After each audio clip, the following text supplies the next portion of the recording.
Hi guys,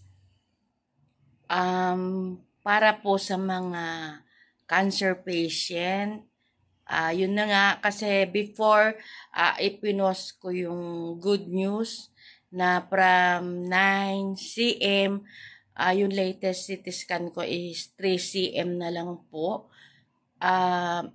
Pinost ko yun pero di ko alam kung hindi nila pinanood yung buong video kasi walang nag-react. Puro scene lang. Pati mga friends and relatives ko, wala, scene lang nila. Wala man lang comment. Ngayon, ipopost ko uli para klaro and also, napansin ko yung mga co-cancer warrior ko, madalang na rin yung nagko-comment at hindi na rin sila nagsisipag-post. So, hindi ko alam kung anong balita sa kanila. Ngayon po, iaano ko lang naman, isa-share ko lang naman kung ano yung mga iniinom ko, yung mga ginamit ko habang ako ay nagpo-pulvestran. Kasi hindi naman po lahat talaga ay pinagagamit ng pulvestran dahil pag wala ka lang kalat. So, wala nga po akong kalat. Pero, habang nagpupulvestran po ako, nag-herbal din po tayo. Talagang pinagsasalit-salit ko yung mga guyabano tea, ano mo, pasensya na talagang nag-aano po pagkagaling sa mga chemo, naglalag po talaga tayo. Guyabano tea, tapos yung pong turmeric tea, gumamit din po ako ng barley, basta yon, naglalaga talaga ako ng dahon, tapos bumibili ako kapag naubusan ako kasi wala akong mahingian na malapit na kapitbahay. Sa Shopee kasi may nagbebenta na pwedeng 50 pesos lang, ayun. Naglalaga ako, tapos pag maubos, bibili naman ako. Pag wala akong gayabano leaves, yung turmeric, tapos buko juice, yan, iniinom ko din yan. Yun lang.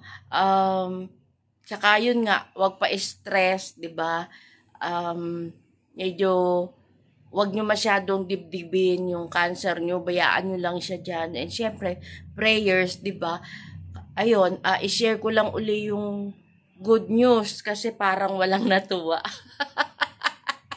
Walang nag-react. Ayun, 'di ba? Sabi ko, bakit puro sin? 'Di ba? Parang di sila natuwa na lumiit yung bukol ko. Ano ba inaantay yung balita mula sa akin? Char.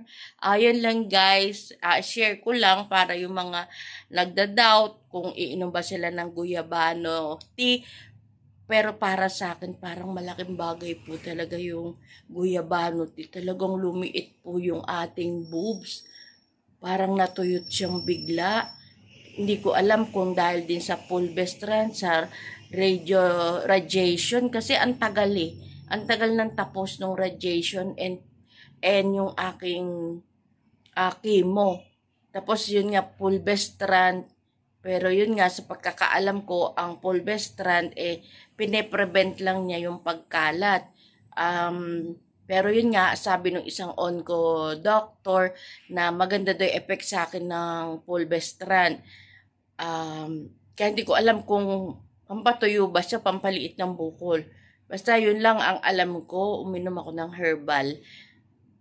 Yun, yun lang guys. So, kung may tanong po kayo, tanong lang kayo dyan sa comment sa baba at para masagot ko.